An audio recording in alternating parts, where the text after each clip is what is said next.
Welcome back to the Central Boys. Back lagi bersama Kiku aja. Ini udah 2025.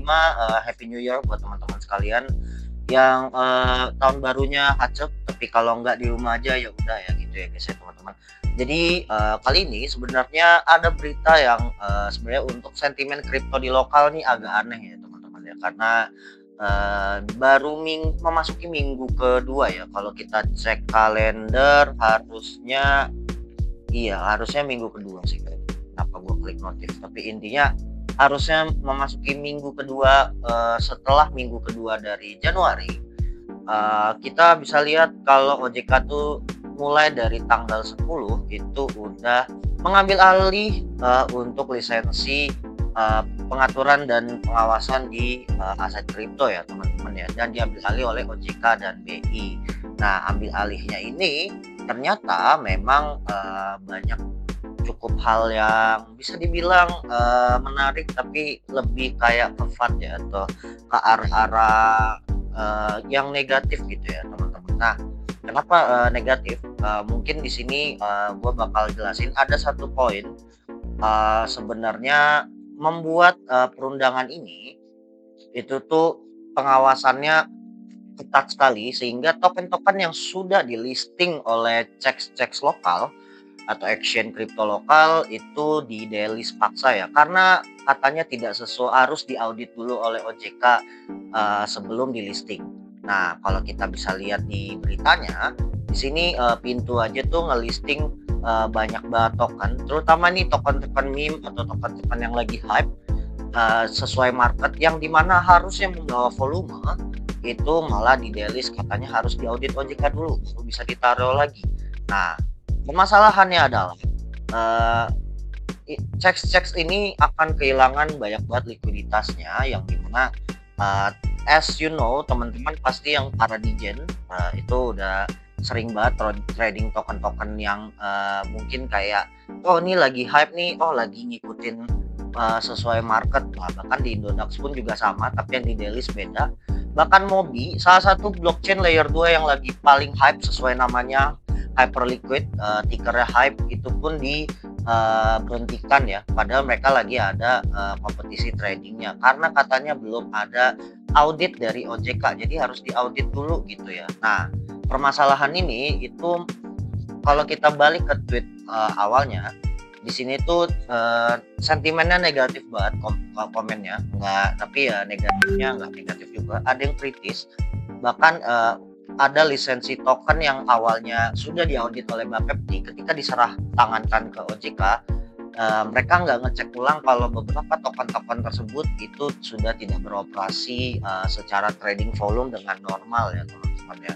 Nah, ini tuh membuat banyak orang-orang tuh bertanya-tanya ya teman-teman. Bahkan ada yang kena korban karena di setornya di CEX lokal, akhirnya mereka jadi minus gede banget dan terpaksa harus jual di CEX lain atau dipaksa jual sebelum waktunya ya. Jadi tanggal 13 itu Senin ya teman-teman ya, dan sebelum Senin tuh mereka udah dipaksa delist padahal mereka masih nyetor asetnya. Jadi ini tuh gini ya, mungkin kita lihat dulu kira-kira sentimen dari teman-teman kayak apa sih.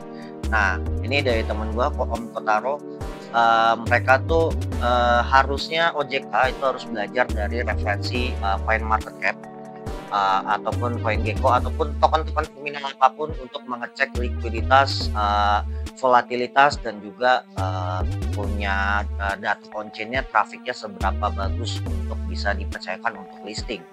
Nah, dan ini tuh ini opini yang menurut gue setuju, tapi ya lucu juga sih, kayak ada ya token ZK kalau di delist karena privacy token mungkin good point buat negara gitu. Tapi opini yang di awalnya ini yang gue pengen highlight. Terus kita lihat ada yang toxic juga. Ada yang bilang, oh OJK dibilang bandit. Nah, ini dari Om Kardito, menurut gua kacau sih. Nah, ini tuh yang tadi gue bilang delist newsnya itu bener-bener gila-gilaan. Bahkan sampai orang-orang tuh pada terima ya gitu ya. Dan gila-gilanya ada yang menuduh ini ulah CFX ya. CFX itu lembaga untuk menjaga likuiditas aset-aset kripto untuk cek atau action-action kripto lokal ya teman-teman gitu. Nah, dan ini tuh ada salah satu influencer ternama juga di Web3, Yunepto bilang kalau mereka udah komunitas udah nge-push untuk dari edukasi, community meetup, pelatihan dan event segala macam. Tapi kebijakan OJK itu dianggap mensia-siakan usaha yang sudah dilakukan oleh komunitas kripto di Web3. Ini menurut gua setuju sih ya, karena kalau kita lihat sendiri teman-teman yang akhirnya udah banyak merasakan Web3 event, edukasi, pelatihan, hackathon, mereka sudah berusaha keras, sudah launching token baru dan segala macam, tapi ternyata karena dibatasi audit cukup ketat ini akhirnya growth-nya jadi slow ya. Padahal di Web3 itu peluang itu secepat kilat gitu ya teman-teman. Kalau ketinggalan dikit bisa serasa ketinggalan 10 tahun. Nah, opini yang cukup menarik gitu ya. Nah, kita lihat lagi ini ada dari temen gue juga, Bistopang. Ini tuh dia juga merasa kayaknya ini listingnya cuma untuk token-token lokal yang likuiditasnya ditanyakan ya, apalagi Bontex Coin itu punyanya Innocence ya. Jadi dia sarkas di sini guys. Tapi sisanya yang kayak XRP, Bitcoin, ETH ya oke lah. Tapi intinya dia sarkas terhadap token-token yang likuiditasnya kurang jelas dan produk lokal. Jadi jangan-jangan lisensinya produk lokal aja gitu misalnya, tapi nggak peduli likuiditasnya kayak gimana. Nah ini itu cukup dipertanyakan juga ya teman-teman gitu. Nah terus ini yang lucu karena dia masih nggak terima, dia ngecari di ChatGPT jawabannya likuiditas LP di DEX dan order book. Nah, dikelola dana investor di CEX. Ini dan kalau misalnya CFX ini terjadi kasus serupa seperti Terra Luna atau CEX yang bangkrut, CFX bisa ganti rugi asuransi likuiditas ke usernya nggak yang udah terlanjur bangkrut atau terakul. Nah, ini tuh jadi pertanyaan menarik karena ini tuh desentralisasi banget, tapi likuiditasnya dibatasi oleh hanya dengan token-token yang diaudit berdasarkan database yang sebelumnya dari Bapepti yang diambil oleh OJK, dan ini membuat banyak pertanyaan juga ya teman-teman ya.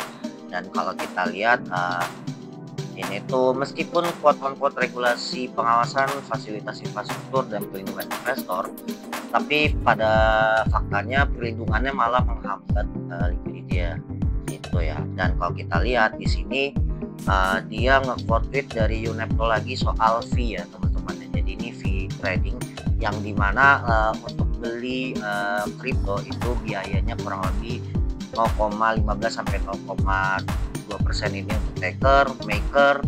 Ini ada pajaknya, ada potongan dari CFX-nya. Meskipun potongan CFX-nya kecil, ini ada pajak taker, maker, dan exchange totalnya. Dan ini kalau dilihat hampir 1% gitu ya. Jadi ini tuh termasuk fee yang mahal untuk menggunakan lokal gitu ya, cek lokal. Dan ini jadi pertanyaan juga gunanya CFX itu di sini fungsinya apa? Apakah ada semacam asuransi kah untuk user yang jual beli aset kripto di spot atau lain-lain sebagainya? Ini juga jadi pertanyaan menarik ya teman-teman.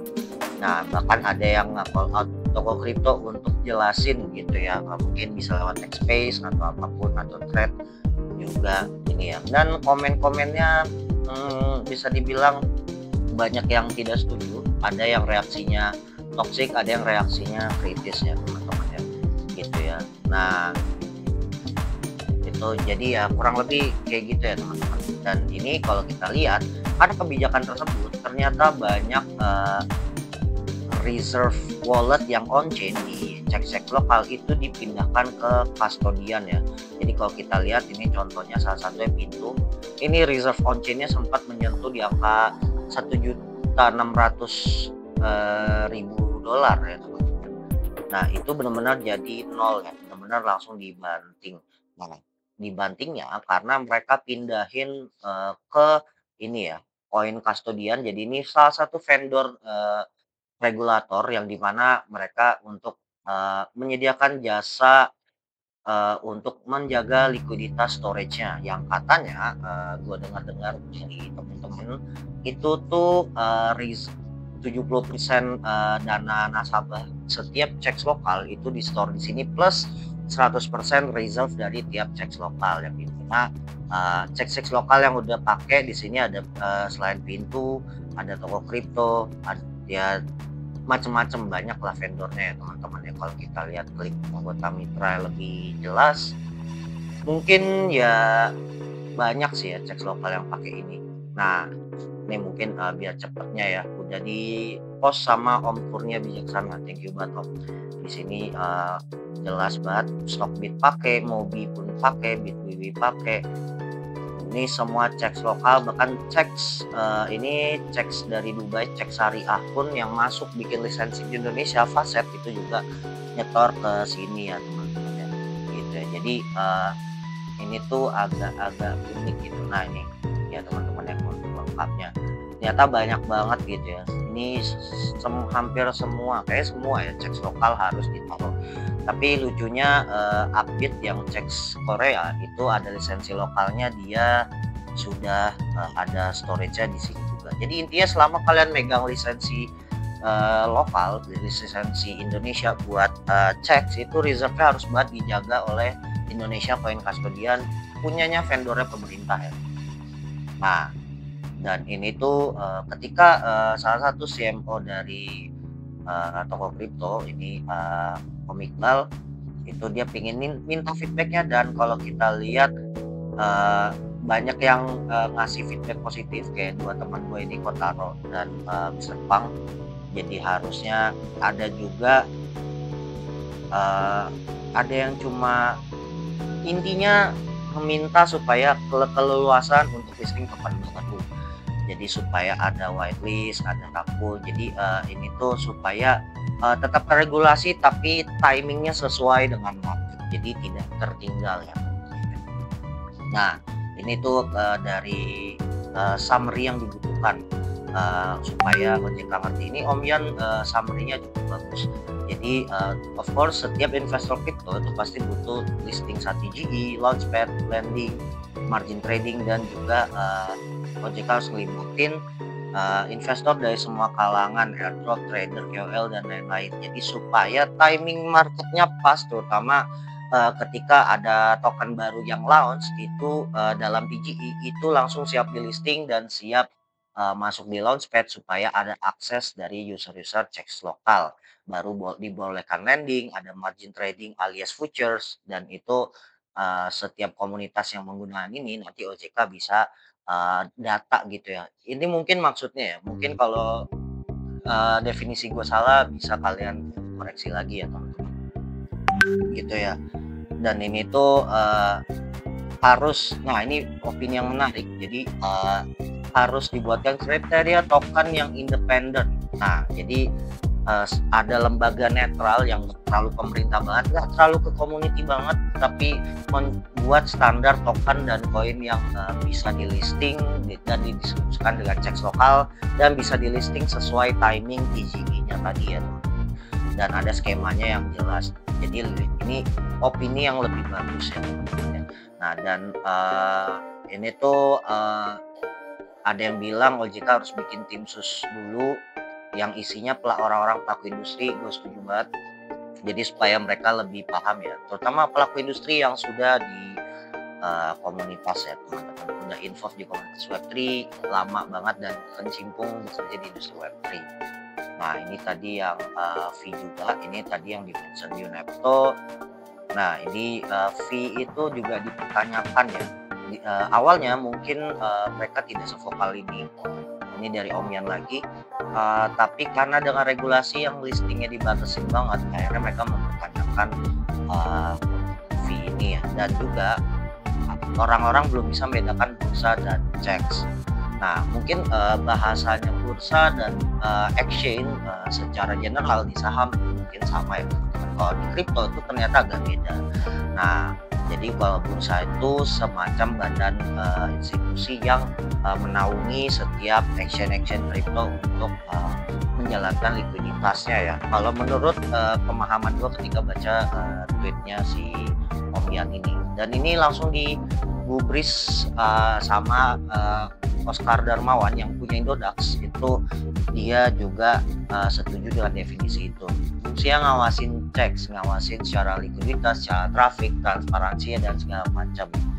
Nah, tapi kalau dipertanyakan lagi, kalau pengawasan harusnya cukup dari pajak aja, yang dimana sudah ada pajaknya jelas di sini, nggak perlu ada fee tambahan ya teman-teman dari CFX-nya. Kesannya CFX-nya cari profit margin banget kalau dibilang kasarnya sih gitu ya. Dan ini kalau kita lihat balasannya ya gitu aja guys ya, bahasannya emang agak-agak aneh juga ya. Nah ini tuh ada yang pengamat Web3 juga, Bro Rahmit, kebetulan gue juga kenal. Dia bilang CFX lembaga privat yang pemegang sahamnya privat, enak banget ngurusin kegiatan publik dapat duit, jadi privat dengan dividen, yang capek kerja checks, yang diam-diam dapat duit CFX. IDX privat juga sih, tapi sahamnya dimiliki oleh semua sekuritas dan gak bagi dividen. Nah ini tuh harusnya, nah ini menarik, saham CFX harus dimiliki semua checks lokal, jadi supaya lebih fair sebagai penengah antara lembaga pemerintahan dan juga action kripto lokal yang biasa berinteraksi dengan para tradernya yang di lokal ya pasti ya teman-teman. Ini setuju banget. Jadi opini-opini itu ini menarik dan harusnya semoga pemerintah bisa ini ya gitu. Nah, kita lanjut. Nah mereka Om Yan akhirnya ini karena terlalu dia sangat semangat sekali guys, dia nyari bukti proof of reserve setiap cek dengan kata kunci kayak gini, dan ternyata untuk pintu ini belum ada update yang 2024 nya teman-teman ya. Jadi kalau diklik ini tuh cuma artikel, tapi artikelnya ini tuh cuma edukasi tentang proof of reserve ya teman-teman. Sedangkan ini ini kayak salah nih guys, ini mungkin di sini untuk proof of reserve mungkin gue bakal cari ulang itu ganti Indodax, harusnya ada guys. Nih di Indodax pun ada untungnya. Mungkin karena Indodax pionir ya teman-teman, jadi dia sudah lebih established untuk proof of reserve-nya ketimbang cek-cek lain di lokal. Dengan meskipun di ini tuh dia provide artikelnya karena after serangan hack kemarin ya teman-teman di tahun 2024, hack Indodax ya, tapi ternyata masih aman reserve-nya. Nah terus untuk Reku ini juga gue belum menemukan yang terbaru, bahkan cuma hanya edukasi tentang proof of reserve. Jadi kalau diklik, nah ini cuma edukasinya aja. Toko kripto masih coming soon, tampilannya kayak gini, tapi kelihatannya bisa ditebak koinnya ini apa aja ya teman-teman. Ini yang pasti Bitcoin di sini, cuma masih di blur ya teman-teman ya. Dan ini list pedagang fisik aset kripto yang sudah lisensi resmi ya. Dan di sini kalau kita hitung tuh ada 1, 2, 3, 4, 5, 6, 7, 8, 9, 10, baru 10 ya teman-teman. Dan beberapa yang sudah siap lisensi itu masih sangat baru banget, kayak Nanovest, kayak mungkin Bitwiwi, terus Mobi juga termasuk cukup baru. Dan ini Nobi dulu tuh yang wallet stakingnya kita bisa pakai ya teman-teman, dia juga jadi exchange. Ada peluang nih dulunya yang buat beli saham, dia ada yang exchange crypto juga, ada Naga Exchange, dan yang paling sepuh paling cuma Indodax toko crypto gitu ya teman-teman ya. Ini juga gua nggak tahu nih nfx.co.id ini apa ya teman-teman, tapi intinya kayak gitu. Dan ini ada lagi di bawahnya, nah ternyata lebih guys, ada 16 ternyata yang sudah lisensi. Ini ada Pintu, ada Reku, ada Thrift, ini yang lama-lama ya teman-teman. Yang agak baru kayak Bitwire, ini Crypto Maxima, Crypto Sukses, gua nggak tahu ini apa, tapi intinya sudah terlisensi. Nah jadi kira-kira mungkin gue bakal sedikit beropini, jadi kan bacain opini teman-teman yang gue kenal, orang-orang yang terkenal kayak Yunep dan Om Yan gitu ya teman-teman ya. Nah, mungkin gue bisa bilang ini tuh pemerintah tuh terlalu terburu-buru besar-besar dan, komunikasi ke pelaku industri kripto di Indonesia kayaknya kurang banget ya, kelihatannya terlalu banyak, pintu dari pintu tapi bukan, pintu action ya teman-teman. Maksud gua banyak, sambungan tangan, jadi, pihak kesekian yang akhirnya, komunikasi dan, apa yang seharusnya mereka regulate sebagai, lembaga institusi negara untuk handle soal aset kripto ini tidak menjawab apa yang dibutuhkan sebelumnya. Nah, tapi kalau ada yang bilang opini negatif, "Ah, mereka memang mau sengaja korup dan segala macam." Menurut gua mungkin, karena literasi digital kita juga tidak seberapa ya teman-teman, dan mungkin, di ranah institusi pemerintahan pun literasi digital tuh, baru menyentuh ketika banyaknya konten-konten, sosial media yang bisa jadi ladang marketing yang viral-viral guys, dan itu menyebabkan mungkin, kita juga telat gitu. Apalagi kripto ini tuh, ada teman gue pernah bilang kalau digitalisasi dan digital transformasi itu beda. Nah, kita tuh mungkin masih masuk digitalisasi ketika, habit menggunakan produk digital sehari-hari, tapi untuk transformasi seperti kripto ini, aset kripto itu, untuk yang digital transformasi di mana transaksi keuangan itu nggak, digitalnya lebih luas dan tidak sekaku transaksi konvensional, dan mungkin ini tahapan, knowledge yang benar-benar harus pelajari bersama, dan mungkin, gue setuju dengan, sentimen tadi, nah ini, gue setuju dengan Bro Yunarto, komunitas udah berjuang banyak di Web3 untuk, dan pelaku-pelaku industri Web3 lokal untuk dari edukasi sampai, community meetup, event, pelatihan dan segala macam, tapi soundingnya tidak masuk feedbacknya benar-benar ke jaringan institusi dan pemerintahan, dan mungkin begitu juga sebaliknya. Jadi, kerancuan-kerancuan regulasi ini tuh harus banget di-solve ya teman-teman. Kalau nggak di-solve mungkin, masyarakat bisa revolt kali ya guys ya. Jadi, bikin industri ini tuh meninggoy gitu ya. Akhirnya, pelaku-pelaku industri lokal yang sudah berkecimpung lama akhirnya tidak percaya dengan negara dan bisa pindah ke luar negeri. Nah, itu gue yakin pemerintah nggak akan mau kayak gitu, dan mungkin ya masyarakat lokal juga nggak mau capek-capek juga harus bisa keluar kalau, regulasi yang mendukung in the favor ya teman-teman. Jadi, mungkin itu aja buat opini gua. Jadi, nanti gua bakal sertakan, link-link yang bakal gua taruh, di pembahasan ini. Ini semua pure, apa yang gua bacakan ke kalian dan juga apa yang, apa namanya, opini teman-teman pelaku industri yang, mereka sampaikan gue bacakan, dan, gue summarize berdasarkan opini gue. Jadi kalau ada yang salah bisa komen di video YouTube, dan mungkin kita bisa diskusi, next ya guys. See you guys soon.